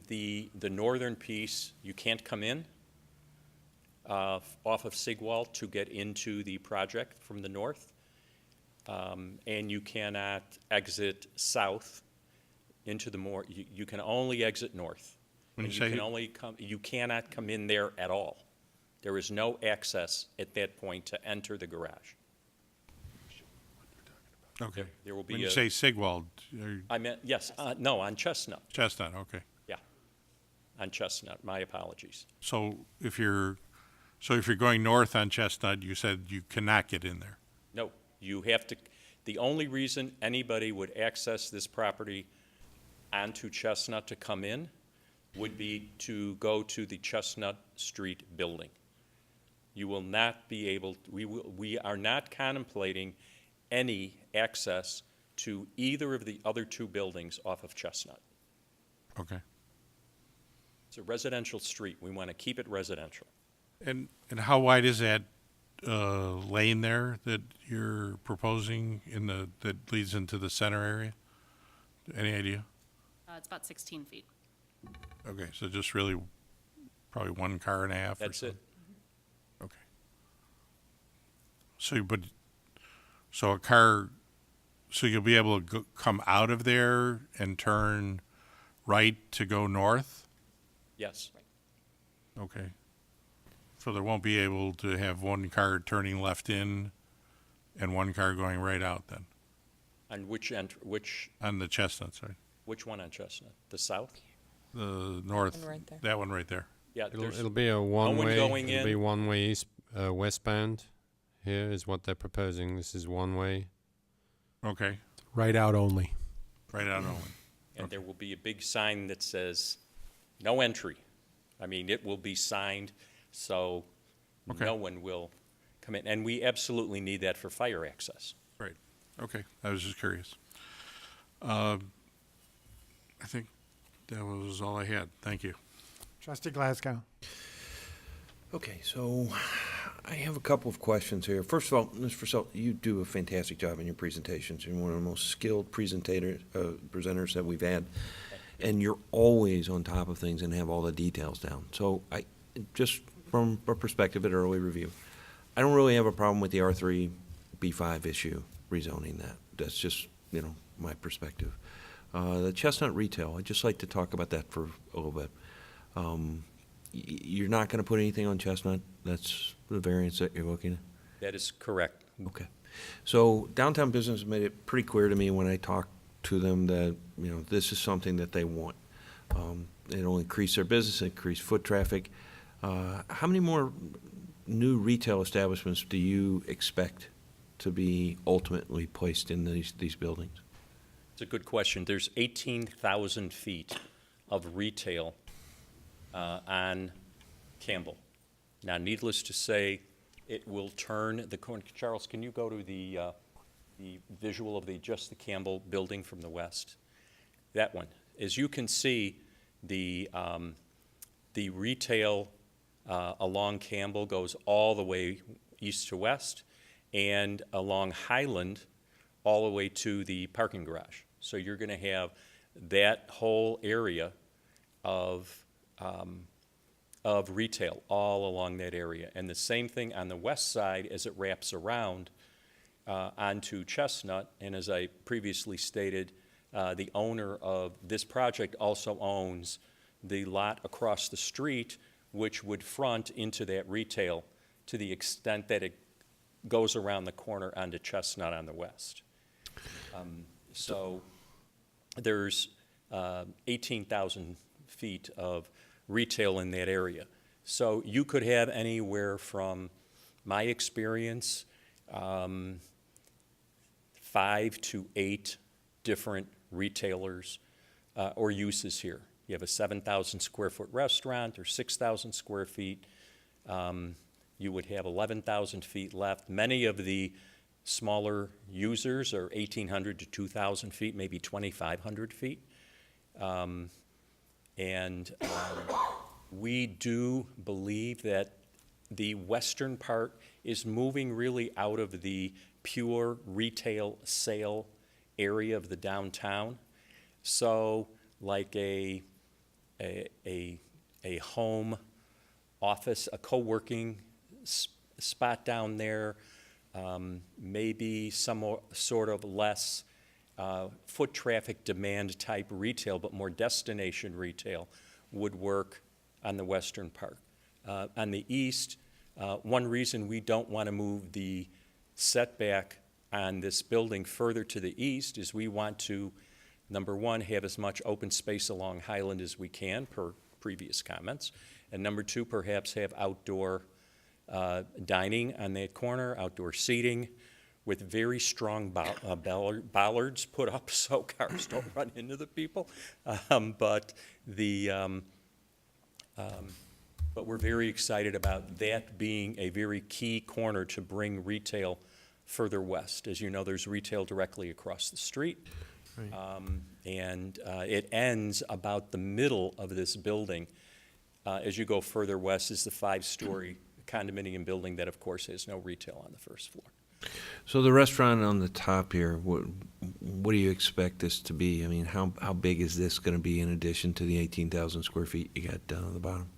Give you a direct answer, we have not marketed it yet. We have had various comments, especially at our open house. We have enough Italian restaurants. We have enough Mexican restaurants. We have enough this. How about a good old American style steakhouse or something like that? Do we anticipate it to be a little upper scale? Yes.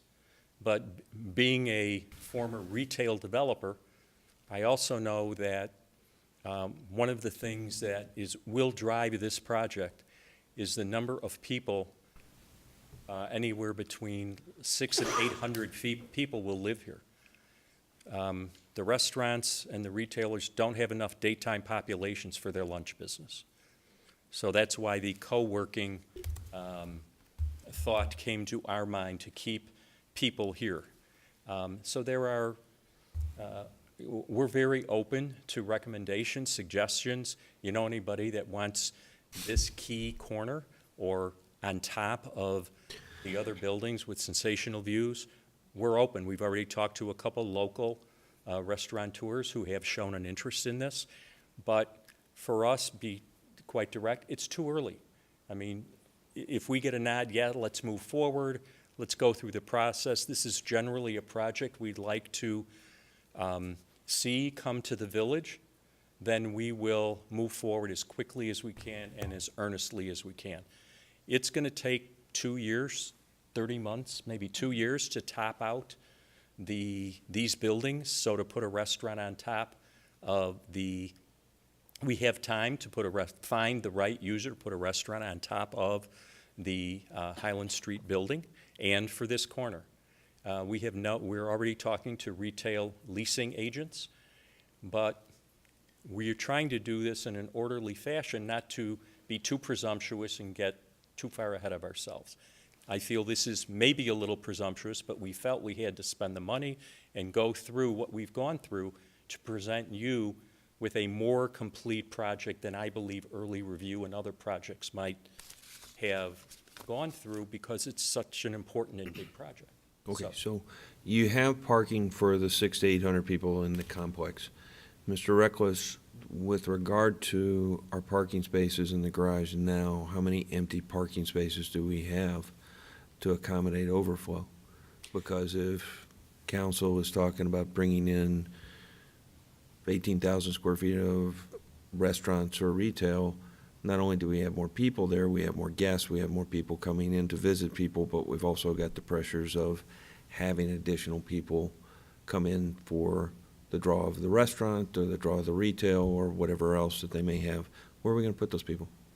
I'll be able to give you a very detailed answer on that on October 22nd when we present the results of our parking study at a committee of the whole meeting. I appreciate that, Mr. Reckless, but that's an issue that does concern me. Absolutely. And also- Because I think you've heard from the board, and the will of the board as a whole has been that we're not going to put any more money into that parking garage.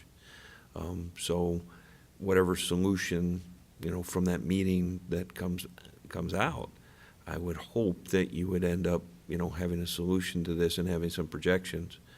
I'm very pleased with your commitment to affordable housing. We don't have specific numbers yet, and I'm glad you made the clarification between affordable housing and low-income housing. I think it's important for people to understand that. The commitment to that, I think, is great. I have few concerns as to this, which I've talked to you and conveyed to you. That is the massing, the transition between what we have as a city center or a village center into a residential area.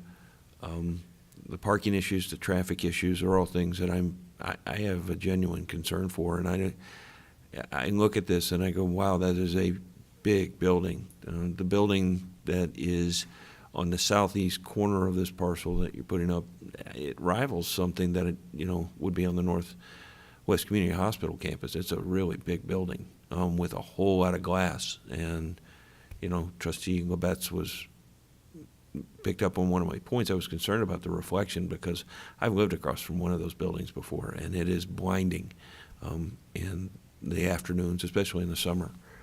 I don't know how you're going to get around that even with non-reflective glass, but it's a big project that's going to put a lot of pressure on the infrastructure down here.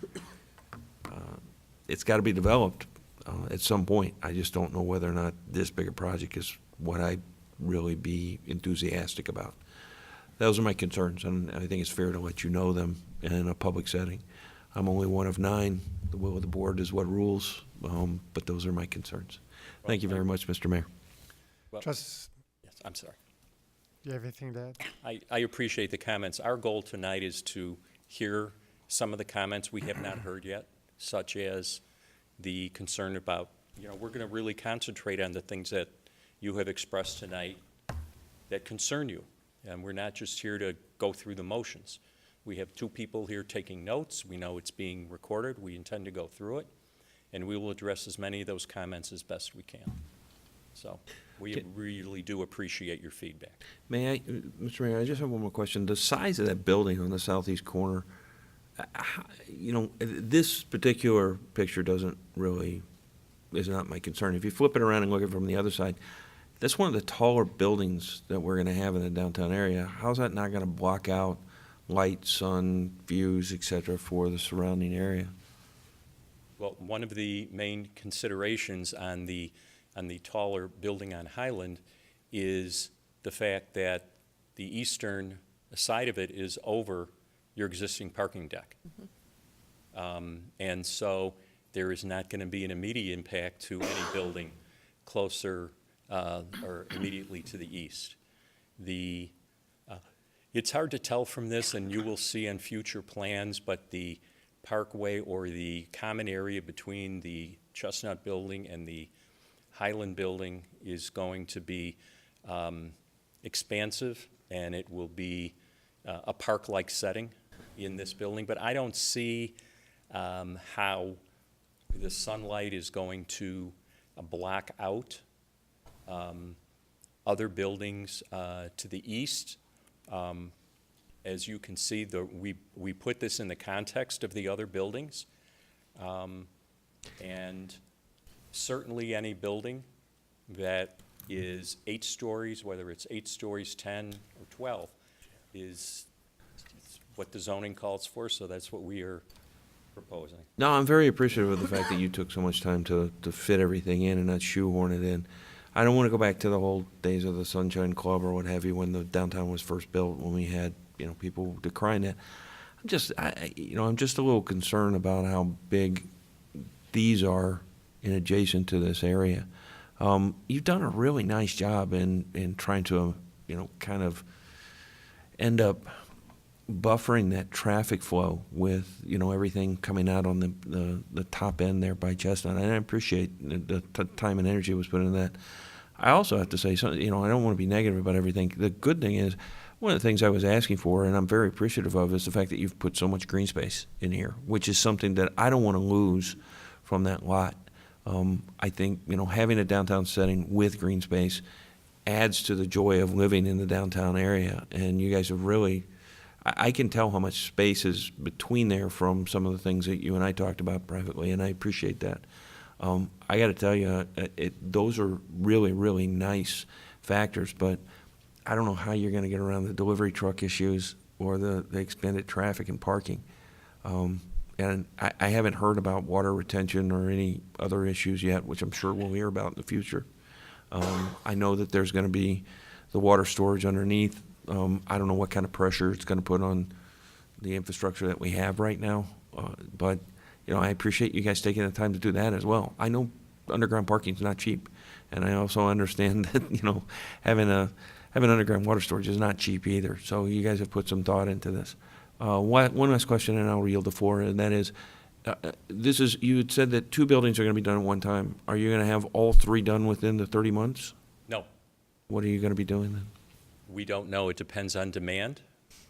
If they lease as quickly as we hope they will, then we will start the 3rd building. The 4th thing that we have impressed upon our pre-construction consulting general contractors is staging for this property. Where are you going to put everything when you go to build the 3rd building? Where are you going to stage the building? I mean, these are all, and how do you build these buildings with the least amount of disruption to all of the neighbors? I mean, these are all concerns that we have. Having built buildings, we know that the village doesn't want to field, nor do you want to field complaints about, dust, debris, dirt on the streets, and you can't get by, and that's a major concern of ours as well as theirs. So it depends on the demand, and quite honestly, it depends on, when I say demand, it depends on the demand for apartments, and it depends on demand for other living types, which I previously mentioned. Yeah, we had talked about, and with all this retail on the first floor, there have been suggestions in the past of, from, say, May 1st to October 31st, turning the areas down here into, just pedestrian only for a period, during Thursday, Friday, Saturday nights. If you lose that parking, what are you going to do if the board does do that? Those are, just some things that have been talked about in the past. They've not been brought before the board, but that is a consideration because this is a destination. And if you lose those parking spaces, what are they, like 10, maybe 12 there? Which one, along Chestnut? Along Sigwell. I apologize, Campbell. Is it Campbell or Sigwell? I'm sorry. We wouldn't Campbell's be losing north. any along Campbell. Campbell. The top, the North Street. Why am I losing it? Campbell. Campbell. There's Campbell, yes. Yeah. Yeah. So, just something to think about. Okay. All right, when you're doing your parking and such. But all in all, I know how much work you guys have put into this. It's a nice project, but those are my concerns. Thank you. Appreciate your input. Trustee Scaletta. Thank you, Mayor. Thank you, Mr. Purcell, for your presentation. I'm not going to rehash everything everyone has gone through, but I need to have a better understanding of your retail component. Charles, can we get, I think it's rendering 3, where it kind of gives us a view. There we go. Oop, Sorry. there we go. So let me tell you what I think about Sure. how it lays out, and then you tell me where I'm wrong. So all along Highland, there's retail/restaurant. We're just going to call everything retail so we can get through this. And then when you're on Campbell, there's retail, and then all of a sudden you have like this grand entryway, okay? Is that grand entryway still retail? No, not at all. Okay, that's the entry to the That's a building. lobby that goes all the way through the building. Got it. And now you're past that and to the corner. Is that retail? On the west, I'm going to use street names so I don't get myself confused. Campbell. We're on Campbell. We're at the corner of Campbell and Chestnut, just past the grand lobby of this building. Is that continue to be retail there? There you go. Charles's. Yes. yes, that is currently planned for retail. And let me also be, something I haven't thought about.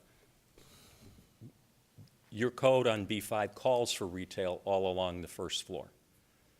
If there's people say, we don't want retail on that corner, put a few more units there and take them out of somewhere else and have walk-up unit. I mean, it's always a possibility. I'm not Yeah, trying to I'm change just- anything. I'm trying to understand. So Yes. now we turn the corner and we're on Chestnut. Right, and we have a depiction of that too. And Charles. what is that though? It's retail, up to the edge of the northern edge of this building. If you take a look, you will see, there it is. Now, the retail along Chestnut Right. is right there. Does not have to necessarily go all the way to the right out exit. Okay, that's something that you'll have to work with staff on discussing course. of exactly how that'll be. Okay, so now I have an understanding, because I'm trying to figure out where you're getting 18,000 square feet, because obviously these retail spaces are not very deep. Yet I did not bring that. We do have a first floor plan that does show all the retail spaces. We will be happy to provide, I don't know if you have that, Charles, but it's in our, we sent in all the levels of all the floors. Okay. And we do have that, and we'll be happy to provide it. Great. So now, I think that it would be a huge mistake if you think that people are not going to use this grand lobby entrance. And you know, and I'm all for saving the parking on Campbell, but we're fooling ourselves if we think that people are not going to drop people off. If somebody in the building takes an Uber or a friend drops them off, which is going to get to my next point, that circle, that whole area, that is gridlock central.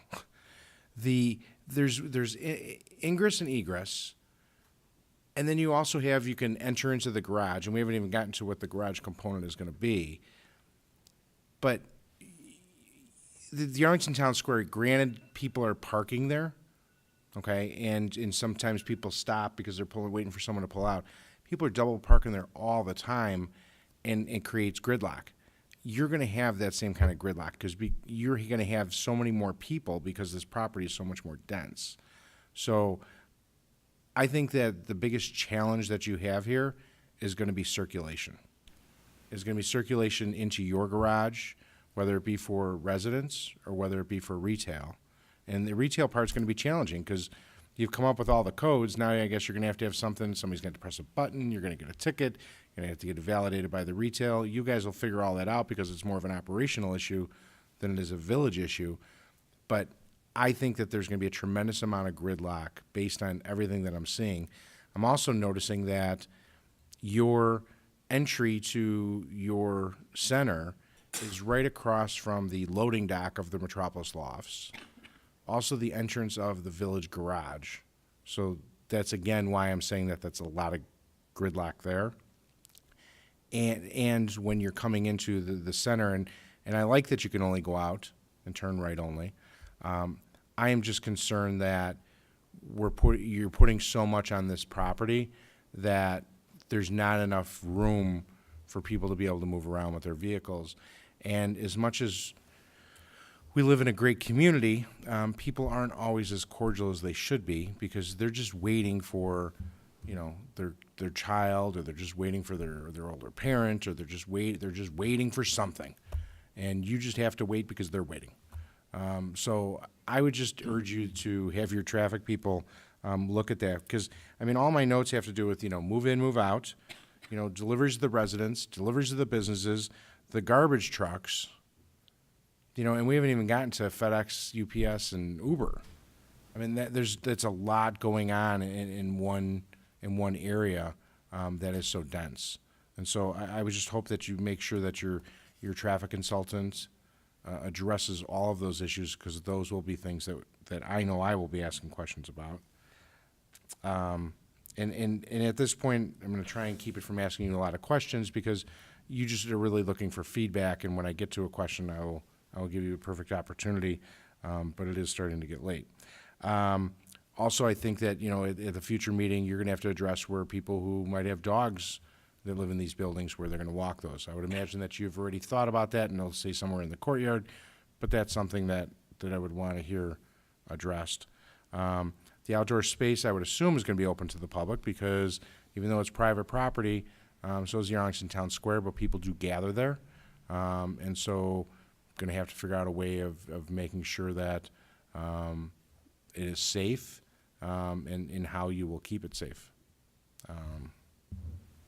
And I'm not opposed to the glass on the tall building. That was the one building that I don't have a number of stories. How many stories, including the parking garage, is that building? It's approximately, because the parking deck is staggered, it's not all because of the ramps, okay? It's 12 and a half, including the amenity area on top. Okay. I'm not opposed to all the glass. I will tell you that when you flip to the other rendering, Charles, rendering 3, see how you keep doing that to me, Charles. You see how you have the brick on the center building on the lobby? Mm-hmm. I really do like that there's at least a little bit of framing. Just my opinion. I'm sure our design commission will give you their opinion, which is I always listen to what they have to say, but it just seems like it's lacking some kind of feature on the corners of that building. Just my opinion as a guy who's not an architect.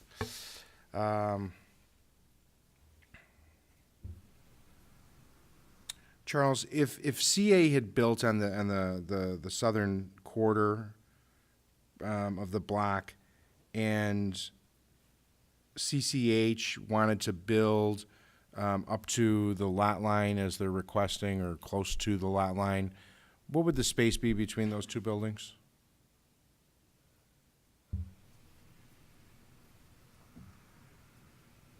So CA Ventures, their proposal was a 5-foot setback on the east side, because they had the ramp coming in to their lower level. Okay, I'm looking more like north. So like they're north, and CCH on is their south. on their northeast side, they had a 5-foot setback for one story, and then the remainder of the building was set back 20 feet. So that area on the northeast corner, they're set back 5 feet. I'm just looking, can't read what the setback on this is. So I think we'd be 13 feet, about 13 feet. Between the two buildings? 13 feet is our setback. Our setback to the setback should be property about line 8. is 13 feet. So then there'd be 18 in the east side, and 33. 23 on the 33 on the other side. Okay. It was starting to sound like it was getting closer and closer, but it sounds like it's getting further apart. You talked about it being a phased development. You talked about having a construction plan. You'll come back to us with more information about underground retention vaults, about green aspects of your development. The Chestnut guest parking, are you suggesting that if I lived in that building and I had a guest, they would still park underground and they'd have a code to punch in? Probably, yes. They would park under there, however they get in, they're parking under there though, right? Yep. Okay. Yes, sir. Okay.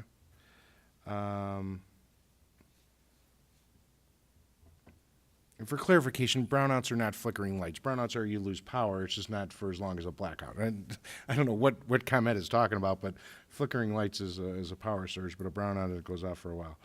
Do you have any intention of charging for parking in your garages? At your when you come forward next, would you please make sure that you have Yes, that? we will, in all likelihood, charge residents for parking, as many buildings do. Absolutely. I was looking more at the retail side. Visitors, retail. Probably not for the, I don't believe so for the retail users or for guests of the owners. Okay. And the last thing I would think that would be important for you to bring to a future meeting is if you have a rendering that might show the shadow effect. I can tell you that across the street it was called the Shadow Project for the town square. And what's interesting is that since that development has been built, people have approached me and said, you know, I wasn't on the board at that time, but said I was part of the Shadow Project, and you know what, this building turned out just fine, and I regret being part of it. But I'm sure that there's a lot of people that were part of that project that still stand behind it. But I think it'll be helpful for you to show where the shadow line might be. I can't help but tell you that I was chairman of the Plan Commission at the time that project came before us. There you go. So went through the whole process. I remember it very, very well.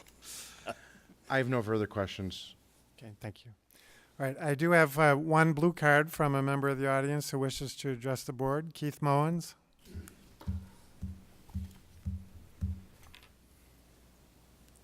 Good evening, all. President Hayes, thank you. I just have a couple questions, too, I'd like to clarify on affordable housing. I understand it's 54 units, is that right? That's what kind of the base level of what our code requirements are, but as we discussed the last meeting, what actually is workable is yet to be determined.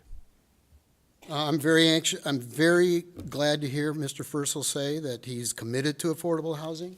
In fact, in his letter to Mr. Recklaus on September 26 on the number 3 point, he says, "We will include affordable housing apartments rather than cash in lieu in the project in accordance with the applicable affordable housing code requirements." So that sounds very positive. That sounds really good. I hope that we don't lose this enthusiasm when this thing goes through, through the commissions here for actual affordable housings and no buyouts. Tonight, I only heard 3 of the 9 mention affordable housing. That's not exactly a majority in my view. One other thing I would ask Mr. Recklaus, if there was some way that you could provide a schedule of the commissions that this project will go through to inform the public for participation at the commission level, so that we can be available to know when this meanders its way through the commissions before it comes back to the board. Given the interest in this project, as these meetings come up, we'll certainly be making that public via social media and all our normal ways.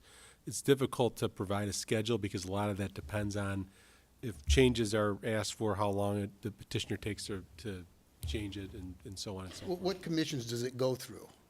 No, Mr. Perkins. It will go to Conceptual Review Committee, which is a subcommittee of the Plan Commission, and they hold an informal meeting. It's not a public hearing, but it is noticed on our website.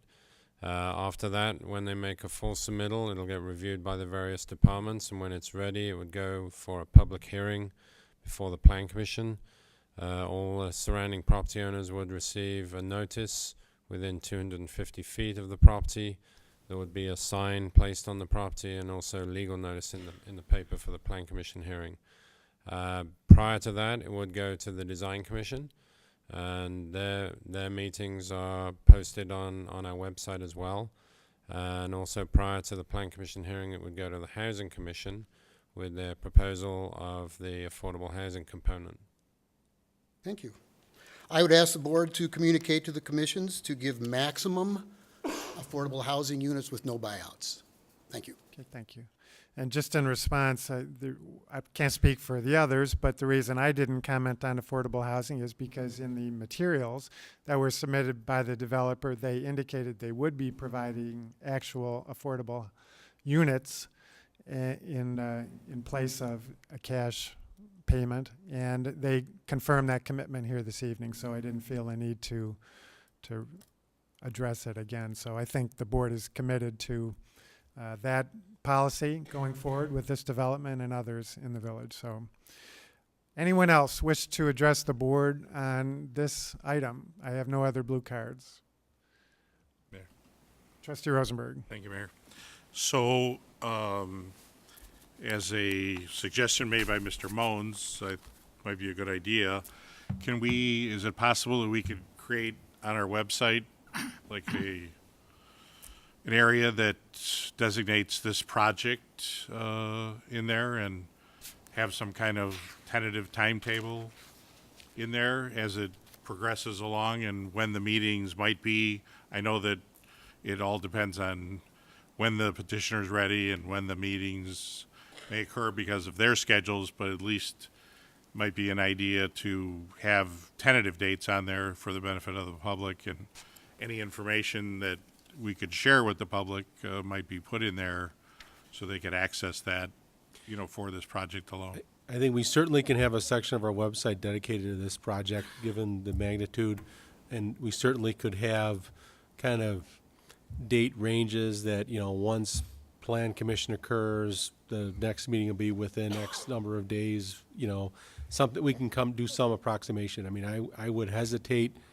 projecting hard dates because then people plan around them and these things get, delayed for various reasons. But I think we can make an attempt at that without misleading people, because I don't want to, suggest that date's coming up. But so maybe I would ask that when and if we have the definitive date, it's going to be on the agenda, that we update that website for that. Absolutely.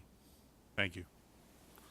All right, if nothing further from the audience or the board, I think we've provided a great deal of direction and input, and hopefully that's sufficient in terms of your purposes going forward. I think that's the ultimate purpose of this process.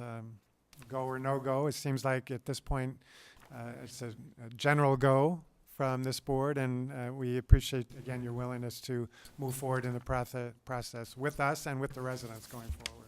Well, first of all, I want to thank you for as much time as you spent, and obviously trustees have looked very carefully at what we have submitted. We intend to do so.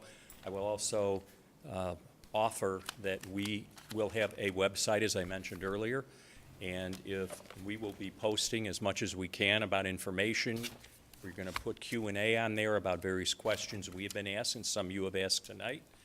So if you want to reference on your website for more information, go to www.arlington425.com. That would be certainly fine with us, because we know there is a lot of interest, a lot of concern about this project. We have not even touched on, nor did I think the purpose of this was to discuss the financial impact of this project on the village, the taxing bodies, and the like.